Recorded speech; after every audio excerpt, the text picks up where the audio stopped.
Indian സംസ്കാരത്തിന്റെയും ഐതിഹ്യങ്ങളുടെയും വാസ്തുവിദ്യാപരമായ വിസ്മയങ്ങളുടെയും സംഗമ ഭൂമിയാണ് ഇവിടുത്തെ ക്ഷേത്രങ്ങൾ.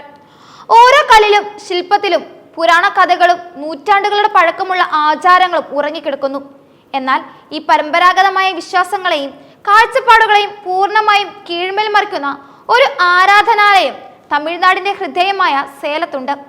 ഇവിടെ ഒരു ഹൈന്ദവ ദേവതയ്ക്ക് പകരം അന്യഗ്രഹ ജീവിയാക്കി സമർപ്പിക്കപ്പെട്ട ഒരു ക്ഷേത്രം നിലനിൽക്കുന്നു. യുക്തിക്ക് നിരക്കാത്തതും എന്നാൽ അചഞ്ചലമായ വിശ്വാസത്തിൽ ഊന്നിയതുമായ ഈ പ്രതിഷ്ഠ ഇന്ത്യയുടെ സാംസ്കാരികവും ആത്മീയവുമായ വൈവിധ്യത്തിന്റെ ഏറ്റവും അസാധാരണമായ അടയാളമായി മാറുകയാണ്.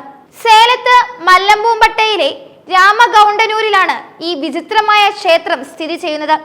സാധാരണ ക്ഷേത്രങ്ങളിൽ കാണുന്ന ദേവതാ വിഗ്രഹങ്ങളിൽ നിന്ന് തികച്ചും വിഭിന്നമായി ഇവിടെ സ്ഥാപിച്ചിരിക്കുന്നത് ഒരു കറുത്ത അനുഗ്രഹ ജീവിയുടെ പ്രതിമയാണ്. ഈ ക്ഷേത്രത്തെ കൂടുതൽ കൗതുകകരമാക്കുന്നത് അതിന്റെ നിർമ്മാണ രീതിയാണ്. ഈ ആരാധനാലയം ഭൂമിയിൽ നിന്ന് 11 അടി താഴ്ചയിലാണ് നിർമ്മിച്ചിരിക്കുന്നത്. ഈ അസാധാരണമായ ക്ഷേത്രം നിർമ്മിച്ചത് ലോകനാഥൻ എന്ന വ്യക്തിയാണ്. അദ്ദേഹം ഇപ്പോൾ സിന്ദർ ഭാഗ്യ എന്ന പേരിലാണ് അറിയപ്പെടുന്നത്. ലോകനാഥന്റെ ജീവിതത്തിൽ സംഭവിച്ച ഒരു അവിശ്വസനീയമായ അനുഭവമാണ് ഈ ക്ഷേത്ര നിർമ്മാണത്തിന് പിന്നിലുള്ളത്. ഒരു സ്വപ്നത്തിൽ താൻ അന്യഗ്രഹത്തിൽ നിന്നും ഒരു ദേവതയെ കണ്ടെന്നും ആ കാഴ്ചയാണ് ഈ അത്ഭുതകരമായ ക്ഷേത്രം പണിയാൻ തന്നെ പ്രേരിപ്പിച്ചതെന്നും അദ്ദേഹം പറയുന്നു. എല്ലാ ദിവസവും സിദ്ധർ ഭാഗ്യ ഈ കറുത്ത വിഗ്രഹത്തെ അതീവ ഭക്തിയോടെ ആരാധിക്കുന്നു. ലോകനാഥന്റെ അഥവാ സിന്ദർ ഭാഗ്യയുടെ വിശ്വാസപ്രകാരം ഈ അന്യഗ്രഹ ജീവി വെറുമൊരു പ്രതിഷ്ഠയല്ല, ഹൈന്ദവ വിശ്വാസത്തിലെ പരമശക്തിയായ ശിവൻ സൃഷ്ടിച്ച ആദ്യത്തെ ദേവതയാണ് ഈ ഏലിയൻ പ്രതിഷ്ഠ എന്നാണ് അദ്ദേഹം വിശ്വസിക്കുന്നത്.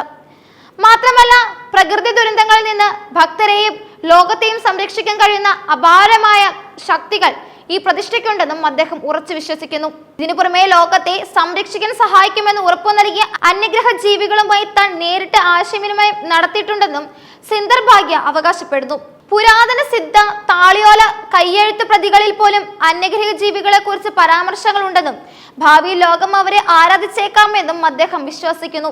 ഈ വാദങ്ങൾ ശാസ്ത്രീയമായി തെളിയിക്കപ്പെട്ടിട്ടില്ലെങ്കിലും ഒരു ഭക്തന്റെ അചഞ്ചലമായ വിശ്വാസമാണ് ഈ അസാധാരണ ആരാധനാലയത്തിന്റെ അടിത്തറ. 10ാം ക്ലാസ് വരെ മാത്രം വിദ്യാഭ്യാസം നേടിയ വ്യക്തിയാണ് ലോകനാഥൻ എന്ന സിന്ദർ ഭാഗ്യ.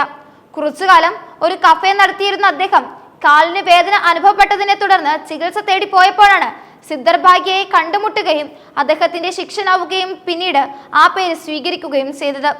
മറ്റൊരു ഉപദേഷ്ടാവായ ഗുരുനാഥന്റെ മാർഗനിർദ്ദേശ പ്രകാരമാണ് അദ്ദേഹം ഈ ക്ഷേത്ര നിർമ്മാണത്തിന് തുടക്കം കുറിച്ചതും. ക്ഷേത്രം പണിയുന്നതിനായി അദ്ദേഹം പൊതുജനങ്ങളിൽ നിന്ന് യാതൊരുവിധ സംഭാവനകളും സ്വീകരിച്ചിട്ടില്ല. പകരം തന്റെ ശിഷ്യന്മാരുടെയും വ്യക്തിപരമായ സമ്പാദ്യത്തിന്റെയും സഹായത്തോടെയാണ് ഈ വിചിത്രമായ പദ്ധതി പൂർത്തിയാക്കിയത്. ഈ അസാധാരണമായ ക്ഷേത്രത്തെക്കുറിച്ചുള്ള വീഡിയോകളും ചിത്രങ്ങളും ഓൺലൈനിൽ പ്രത്യക്ഷപ്പെട്ടതോടെ സംഭവം സോഷ്യൽ മീഡിയയുടെ ശ്രദ്ധ പിടിച്ചുപറ്റി.